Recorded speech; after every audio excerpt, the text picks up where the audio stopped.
बिस्मिल्लाहिर्रहमानिर्रहीम। आज का जो हमारा लेक्चर है वो लेक्चर नंबर 26 है, जो जिसमें हमारा टॉपिक जो है वो एम्पिरिकल रिसर्च रिपोर्ट के बारे में है। Welcome to my channel. और अब हम अपना लेक्चर स्टार्ट करते हैं। हमने बस ये डेफिनेशन देखनी है इसके अंदर फ़िलहाल कि रिसर्च रिपोर्ट बेसिकली होती क्या है। ठीक है, तो ये होती है रिजल्ट्स ऑफ अ स्टडी। जो भी हम स्टडी करते हैं उसका जो रिज़ल्ट हमें मिलता है वो एम्पिरिकल रिसर्च कहलाता है। दूसरा एक और पॉइंट है इसका कि इसको हम जो है ऑब्जर्वेशंस, हमारी जो एक्सपेरिमेंटेशंस होती हैं, हमारे जो हम ऑब्ज़र्व करते हैं चीज़ों को, या हम जो मेजरमेंट करते हैं, या जो फेनोमेना हम जजमेंट करते हैं, उसका जो रिज़ल्ट मिलता है हमें, वो हमारा एम्पिरिकल रिसर्च रिपोर्ट कहलाता है। ठीक है, तो अगर हम इसकी डायग्राम की तरफ जाएं तो देखें, जो एम्पिरिकल साइकिल होता है ना, उसके अंदर हम चीज़ों को सबसे पहले ऑब्जर्व करते हैं। ठीक है, जैसे फॉर एग्जांपल, चलिए मैं थीसिस में ही आपको समझाती हूँ। ठीक है, सबसे पहले हम ऑब्जर्व करते हैं, फिर उसकी इंडक्शन करते हैं, फिर उसकी डिडक्शन करते हैं। ठीक है, और टेस्टिंग करते हैं उसकी, और फिर इवेल्युएशन, जिन्हें हमें फाइनल रिजल्ट मिल जाता है। ठीक है, तो सबसे आपने जो एम्पिरिकल रिसर्च की डेफिनेशन है ना, उसको बस उसका कॉन्सेप्ट समझना है कि वो होती क्या है, फिर ये आपको ये इसकी डिटेल समझ आएगी। हमारी स्टडी का रिजल्ट होता है, और हमारी ऑब्जर्वेशन एक्सपेरिमेंट्स और हमारी जितनी भी मेजरमेंट्स होती हैं उनका रिजल्ट, जो हम एम्पिरिकल रिपोर्ट कहलाता है। उसके बाद ये एक क्वेश्चन बन रहा था नोट्स के अंदर कि क्या आपको आ सकता है use of empirical research reports के यूजेस, सॉरी यहाँ पे यूजेस आना है कि एम्पिरिकल रिसर्च रिपोर्ट के यूजेस क्या हैं। Such research is use to answer a question और टेस्ट अ हाइपोथेसिस। उसने कहा है कि जो एम्पिरिकल रिसर्च होती है वो हमारे क्वेश्चंस के आंसर्स के लिए हम इस्तेमाल करते हैं। ठीक है, या फिर किसी टेस्ट, किसी हाइपोथेसिस को टेस्ट करने के लिए। हाइपोथेसिस क्या होता है? जब आप दो चीज़ों के दरमियान रिलेशनशिप फाइंड कर लेते हैं कि इनका आपस में क्या रिलेशनशिप है, हम उसको कहते हैं हाइपोथेसिस। ठीक है, you will be able to use the superstructure for empirical research reports most successfully। Superstructure जो है, मैंने आपको पिछले वाले लेक्चर में पढ़ाया है कि वो क्या होता है। तो आपने उस सुपरस्ट्रक्चर को आप जो है वो एम्पिरिकल रिसर्च रिपोर्ट के लिए यूज़ कर सकते हैं। ठीक है, if you understand the purpose of research discuss them. उसने कहा कि अगर आप किसी भी रिसर्च का पर्पस समझना चाहते हैं तो आप उसको डिस्कस करें। डिस्कस करने के बाद when you are writing about empirical research, you will be writing to people who will make decisions. देखें, जब आप डिस्कस करते हैं और लोगों के दरमियान में बैठ के, तो जो आपने डिसीजंस लिया होता है तो उसको आप लिखते हैं। ठीक है, फिर क्या होता है, based on the results of your report, जो कि बेस करता है, जो डिसीजन जो लेते हैं आप, वो बेस करता है हमारी रिपोर्ट के रिजल्ट्स पे, कि उसका हमने जो डिस्कशन की है उसका हम पे कितना इम्पैक्ट पड़ा है, और कितना कितना अच्छा हमें उसका जो है वो रिजल्ट मिला है। ठीक है, जैसे ग्रुप स्टडी होती है हमारी। उसके बाद मैं आपको एक सैम्पल दिखाती हूँ कि ये एम्पिरिकल रिपोर्ट कौन से जो बेसिकली जो हम क्वेश्चनियर के अंदर यूज़ होता है। ये होता है वो क्वेश्चनियर जिसके लिए हम एम्पिरिकल रिसर्च रिपोर्ट जो है वो एक डिज़ाइन की गई है, इस तरह देते हैं पब्लिक स्टूडेंट्स से। ठीक है, आप अक्सर यूट्यूब चैनल्स पे भी देखा होगा, यहाँ पर अगर कोई वीडियो देखते हैं या व्हाट्सएप पे कोई कॉल करते हैं तो आप उनको स्टार्स देते हैं, या आप उनको अच्छा फीडबैक देते हैं, या आप कोई कॉल सेंटर में बात करते हैं, उसके बाद आप कैसी रही तो आप उसको मार्क्स देते हैं, या आप उसको जो है वो ये क्लिक करते हैं बेस्ट ऑप्शंस पे। तो एम्पिरिकल रिसर्च रिपोर्ट ही होती है बेसिकली वो। ये मैंने आपको सैंपल दिखाया ताकि आपको कॉन्सेप्ट क्लियर हो जाए कि बेसिक एम्पिरिकल रिसर्च रिपोर्ट होती है। अब देखें, अगर एक हम यूनिवर्सिटी स्टूडेंट क्या करते हैं, जब वो अपना थीसिस बनाते हैं या कोई प्रोजेक्ट बनाते हैं तो इस तरह के क्वेश्चनियर बनाते हैं। ठीक है, तो वो क्या करते हैं, मीन्स कि वो एक टॉपिक लेते हैं, उससे रिलेटेड फिर क्वेश्चन बनाते हैं। तो फिर वो डिफरेंट यूनिवर्सिटीज़ में जाते हैं, उनसे ये क्वेश्चनियर फिल करवाते हैं, फिर उनका रिजल्ट काउंट करते हैं कि किस बच्चे ने कौन कौन सा जो है वो रिस्पॉन्स दिया है। इस तरह डिफरेंट कंपनीज जो हैं वो कलेक्ट करती हैं डाटा अपना ईयर बाय ईयर के कितनी प्रोग्रेस हुई है। इसी तरह ये देखें, what is your overall satisfaction rating with our company. ठीक है, वो कोई अपनी कंपनी के बारे में वो ले रहा है, तो अगर आप इनमें से कोई भी सिलेक्ट करें और उनको सेंड कर दें। ठीक है, तो ये होती है इसका एक सैम्पल। आगे चलते हैं। अब देखें, एम्पिरिकल रिसर्च रिपोर्ट के स्ट्रक्चर क्या होता है। उसमें इंट्रोडक्शन होता है, मेथड्स, रिजल्ट्स, डिस्कशन, कंक्लूजन्स और इसके ऊपर था रिकमेंडेशंस। ठीक है, तो आपने याद रखना है, मैंने आपको पहले लेक्चर में भी बताया था कि ये जो डिस्कशन, कंक्लूजन्स और रिकमेंडेशंस हैं, ये हर रिपोर्ट के अंदर 3 पॉइंट्स आते हैं, डिस्कशन, कंक्लूजन्स और रिकमेंडेशंस, DCR। ठीक है, और ये जो पहले वाले होते हैं ना, ये कंपल्सरी वो नहीं होते, कंपल्सरी नहीं होते, मतलब कि ये चेंज होते रहते हैं हर रिपोर्ट के अंदर। तो एम्पिरिकल का जो स्ट्रक्चर है वो आपने ये याद रखना है, पहले इंट्रोडक्शन आता है, फिर मेथड्स आते हैं, फिर उसके रिजल्ट्स आते हैं। इंट्रोडक्शन में आप अपना तारुफ करवाते हैं, मेथड्स में वो तरीका अप्लाई करते हैं जिसके ज़रिए आप रिसर्च कर रहे होते हैं। ठीक है, रिजल्ट्स, फिर जब मेथड अप्लाई करते हैं तो रिजल्ट्स लेते हैं, रिजल्ट्स के बाद जो है वो हम डिस्कस करते हैं, फिर उसकी कंक्लूजन्स निकालते हैं। रिजल्ट्स जब आता है तो हम अपने ग्रुप के अंदर उसको डिस्कशन करते हैं कि क्या रिजल्ट हमें मिला, फिर उसकी कंक्लूजन्स करते हैं, फिर उसकी रिकमेंडेशंस करते हैं कि ये होना चाहिए या ये बेहतर है, ये वो। ठीक है, आगे उन्होंने एक एग्जांपल दी हुई है। ठीक है, तो ये एग्जांपल देने का मैं वैसे भी क्वेश्चन बना के दे देते हैं, तो बस आपको याद रखना है, the research is carried out for the sake of humanity and is published in science journalist. के जो रिसर्च है वो किस लिए जो है वो बनाई गई है। अगर आपको ये क्वेश्चन आ जाए, MCQs आ जाए कि research is carried out for the sake of dash and is published in science and in published in dash आ जाए, तो आपने क्या करना है, अपने के लिए बनाई गई है और जो है पब्लिश की गई है साइंस जर्नलिस्ट की तरफ से। ठीक है, उसके बाद देखें, उसके बाद हम इसको नहीं पढ़ेंगे, आगे चलते हैं। ठीक है, बस वो एक क्वेश्चन बन रहा था, वही आपको बताना। आगे देखें, the questions readers ask most, उसने कहा है कि जो मोस्टली जो रीडर्स होते हैं वो क्या क्वेश्चन पूछते हैं, क्वेश्चनियर उनका क्या बनता है।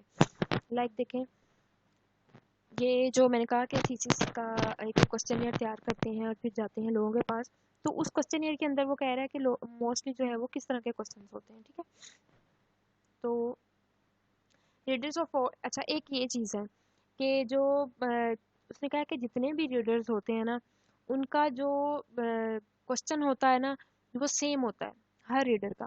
ठीक है, आपने ये MCQ के तरीके तैयार करना है कि readers of all types have the same 7 general questions about it.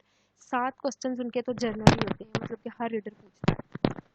उसमें पहला क्वेश्चन आ जाता है, why is the research important to us, कि हमारे लिए ये रिसर्च जो है, ये जो हमने तहकीक की है, ठीक है, हमारे लिए ये जो रिसर्च है ये आपके हमारे लिए तहकीक क्यों अहम है। ठीक है, हमारे लिए तहकीक क्यों अहम है। दूसरा क्वेश्चन है, what were you trying to find out, आप क्या जानने की कोशिश कर रहे थे। ठीक है, उसके बाद क्या है, was your research method sound, क्या आपका तहकीकी तरीका दुरुस्त है। ठीक है, उसके बाद है, what results did your research produce, आपकी तहकीक से क्या नताज बरामद होते हैं। ठीक है, नेक्स्ट है, how do you interpret those results, अब आप इन नताइज की तशरीह कैसे करते हैं। ठीक है, आगे है, what is the significance of those results, इन नताइज की क्या अहमियत है।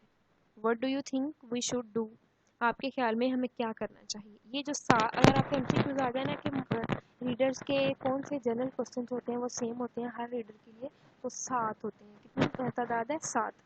उसके बाद अगर आप क्वेश्चन तो नहीं आएंगे, या फिर वो पूछ लेगा कि किस टाइप के उसके क्वेश्चन होते हैं। ठीक है, तो अब देखें, ये थे क्वेश्चंस, और ये आपको याद होगा, मैंने पिछले लेक्चर में आपको बताया है सुपर स्ट्रक्चर्स के अंदर कितने एलिमेंट्स होते हैं, 1 2 3 4 5 6 7।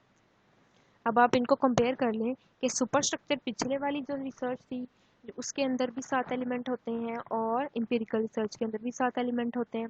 ठीक है, अब मैंने ये यहाँ पे क्यों लिखी है, पीछे वाला क्यों बताया है, वो भी मैं आपको बताती हूँ कि मैंने क्यों बताया, इसलिए बताया। देखिए, इस नोट्स के अंदर जो है बिजनेस एंड टेक्निकल इंग्लिश के इस इस लेक्चर के अंदर 26 के अंदर उन्होंने क्या किया है कि जो रीडर के क्वेश्चन है ना उसको कंपेयर कर दिया है रिपोर्ट एलिमेंट के साथ, यानी जो हमारे सुपर स्ट्रक्चर की चीज़ें हैं, ये वाली जो है ना उसने 1 by 1 ऑप्शन को इस क्वेश्चन के साथ रख दिया। ये देखें, इंट्रोडक्शन को पहले वाले के साथ रख दिया है, जिसका मतलब था कि हमारे तहकीक क्यों है। फिर ऑब्जेक्टिव्स ऑफ रिसर्च, आप क्या जानने की कोशिश कर रहे थे। ठीक है, फिर ऑब्जेक्टिव्स ऑफ रिसर्च, अगर मैं इनको सबको एक्सप्लेन करूँगी तो वीडियो लंबी हो जाएगी, तो मैं आपसे कहूँगी कि कि मैं ट्रांसलेशन ये भी कर चुकी हूँ, ये भी आपको पढ़ा चुकी हूँ, बस आपने इनको एक दूसरे के सामने लिखना है, ठीक है। या फिर अगर आपको आ जाए ना कि रिपोर्ट एलिमेंट और रीडर्स क्वेश्चंस क्या होते हैं उनको डिस्क्राइब करें, तो आपने इस तरह का एक टेबल बनाना है, उसके अंदर रिपोर्ट एलिमेंट लिख देने हैं सुपर स्ट्रक्चर रिपोर्ट के, और सामने उसके क्वेश्चंस लिख देने हैं रीडर के, ठीक है। उसके बाद ये मैंने थोड़ी सी उर्दू लिख दी है उसकी, जो पीछे मैंने बयान किया था ये रीडर्स के क्वेश्चंस। मोस्टली स्टूडेंट्स कमेंट करते हैं कि प्लीज़ आप इसको जो कॉम्प्लिकेटेड क्वेश्चंस होते हैं उनके ट्रांसलेशन भी किया करें, तो ये मैंने उन बच्चों के लिए लिख दी है, ठीक है। ये इन्हीं की ट्रांसलेशन है, ये जो क्वेश्चन है ना इन्हीं की ट्रांसलेशन की हुई है। आगे देखें जी, ये जो एम्पिरिकल रिपोर्ट के जो मैंने आपको पॉइंट्स बताए थे, ठीक है, इंट्रोडक्शन होता है, मेथड्स होते हैं, रिजल्ट्स, डिस्कशन, कंक्लूजन्स और रिकमेंडेशन। अब ये जो है ना ये लिटरेचर रिव्यूज़, ये क्या है, ये हमारे नोट्स में दिया हुआ है। फिलहाल हम चलते हैं नोट्स की तरफ, ठीक है। अब यहाँ पर जो है ना वो एक टॉपिक है रेलेवेंस टू दी ऑर्गेनाइजेशन। इसका मतलब ये है कि हम जो है मेंशन कर देते हैं अपने थीसिस या प्रोजेक्ट के अंदर कि हम इस ऑर्गेनाइजेशन पे काम कर रहे हैं, ठीक है। इनके ये प्रॉब्लम्स थी और ये इनके रूल्स थे, हमने इनके रूल्स को अप्लाई किया और अब हमने इनको ये रिजल्ट्स दिए हैं। बस यही होता है रेलेवेंस ऑफ द ऑर्गेनाइजेशन के अंदर। ये देखें, return to the readers in organisation whether it is your own और आवर क्लाइंट, ठीक है।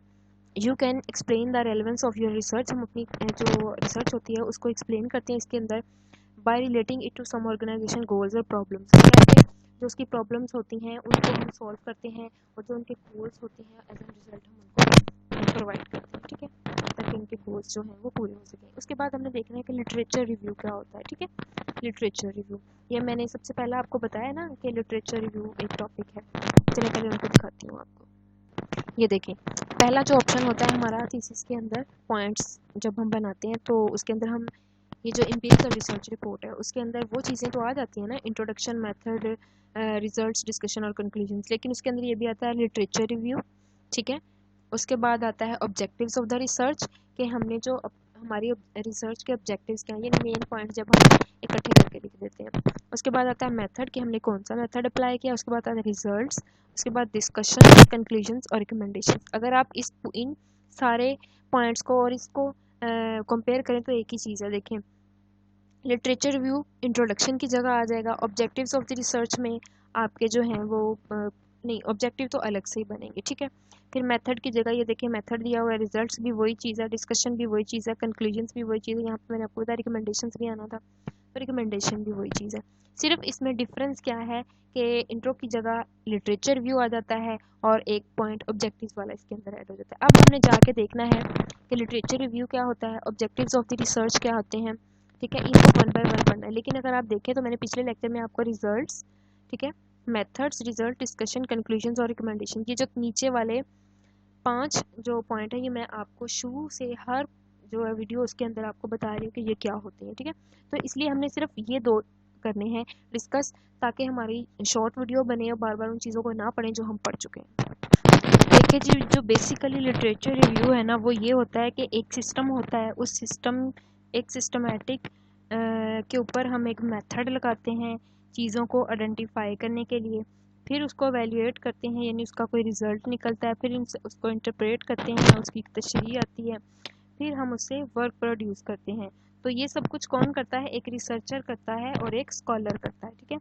तो अगर लिटरेचर रिव्यू की आपसे डेफिनेशन पूछ ली जाए ना तो आपने ये लिखनी है, यहाँ पे तो काफ़ी मैंने डिटेल में दिया हुआ है, लेकिन आप जो है मैं जो बोलने लगी हूँ वो लिख लें बेशक, कि जो a systematic method for identifying, evaluating and interpreting the work produced by researchers and scholars. फिर से बोल दूँ, a systematic method for identifying, evaluating and interpreting the work produced by researchers and scholars. अब मैं आपको इसकी एक एग्जांपल देती हूँ। फॉर एग्जांपल, आपने एक टॉपिक सिलेक्ट किया है अपने प्रोजेक्ट या अपने थीसिस के लिए, वो उसका नाम है CPU, ठीक है। अच्छा, तो मैं सबसे पहले देखूंगी यूट्यूब पे या गूगल पे या कहीं पे भी सर्च करूंगी कि जो CPU है उसके ऊपर पहले कितने लोगों ने रिसर्च की हुई है, उनकी क्या रिजल्ट्स निकले हैं, उनके अंदर क्या क्या प्रॉब्लम्स हैं। उससे आगे मैं अपना जो है वो लिटरेचर रिव्यू यानी आगे अपने टॉपिक पे उस पर रिसर्च करूँगी, ठीक है। उसमें जो जो प्रॉब्लम्स होगी उसको सॉल्व करने की कोशिश करूँगी। उसके बाद एवेल्युएटिंग का मतलब ये है कि जो उसके अंदर जितने भी फ्लॉज हैं, जितने भी प्रॉब्लम्स के फ्लॉज होंगे उसको मैं एवेल्युएट करूँगी, उसको जो है वो मैं सॉल्व करने की कोशिश करूँगी। उन तमाम फ्लॉज को मैं क्या करूँगी, निकाल लूँगी उन प्रॉब्लम्स को, ठीक है। फिर मैं क्या करूँगी, इंटरप्रेट करूँगी, यानी कि मैं उन जो फ्लॉ होंगे, ठीक है, उनसे उनको सॉल्व करने के बाद मैं new facts and figures find करूँगी, यानी कि जो मैंने रिसर्च करनी है, मैं अपनी रिसर्च से उस टॉपिक के ऊपर नई चीज़ें जो हैं वो डिस्कवर करूँगी। तो लिटरेचर रिव्यू का बेसिक मकसद सिर्फ यही है कि प्रीवियसली यानी पहले इस पे कितना काम हुआ है और कितना नहीं हुआ, जो नहीं हुआ वो एक नए रिसर्चर ने फिर उससे आगे करना होता है, ठीक है। क्योंकि जो हो चुका है उस पर दोबारा रिसर्च करने की तो ज़रूरत ही नहीं है, तो आपको क्या वैल्यू मिलेगी, क्या रिजल्ट मिलेगा, क्योंकि वो तो ऑलरेडी हुआ पड़ा है, आपने उससे आगे काम करना होता है, ठीक है। तो उसके बाद आपने ये जो है लिटरेचर रिव्यू की ये जो इस पैराग्राफ को लाजमी पढ़ लेना है, ठीक है। बल्कि ना पढ़े, मुझे लगा कि शायद ये जो है उन्होंने उसकी हिस्ट्री बताई हुई है, ठीक है, तो आप इसको छोड़ दें, ठीक है। एग्जाम्पल को अगर आपने रीड करना है तो इट्स अप टू यू, आप इसको रीड कर सकते हैं, ठीक है। मैंने तो इसको रीड नहीं किया बिकॉज शॉर्ट वीडियो बनाना चाह रही थी मैं, ठीक है। सेकंड जो है स्टेप, वो हमारा ऑब्जेक्टिव्स ऑफ द रिसर्च। आपको पता है ना कि हम क्या पढ़ रहे हैं, ये देखिए हम ये पढ़ रहे हैं लिटरेचर रिव्यूज़, मैंने आपको बता दिया क्या होता है। ऑब्जेक्टिव्स ऑफ द रिसर्च मैं आपको पढ़ाने लगी हूँ, और ये सारे मैंने आपको नहीं पढ़ाने क्योंकि मैं प्रीवियसली मेथड भी बता चुकी हूँ कि कौन सी टर्मिनोलॉजी यूज़ करती हैं, कौन सी टेक्निक और कौन सा ऑपरेटर्स यूज़ करते हैं हम, ठीक है। रिजल्ट्स का आपको पता है क्या होते हैं, डिस्कशन जो ग्रुप में डिस्कशन की जाती है, ठीक है, फिर उसको अप्लाई किया जाता है, कंक्लूजन रिकमेंडेशन सब कुछ पढ़ा दिया। अब हमने पढ़ना है ऑब्जेक्टिव्स ऑफ द रिसर्च, तो हम चलते हैं अपने नोट्स के ऊपर।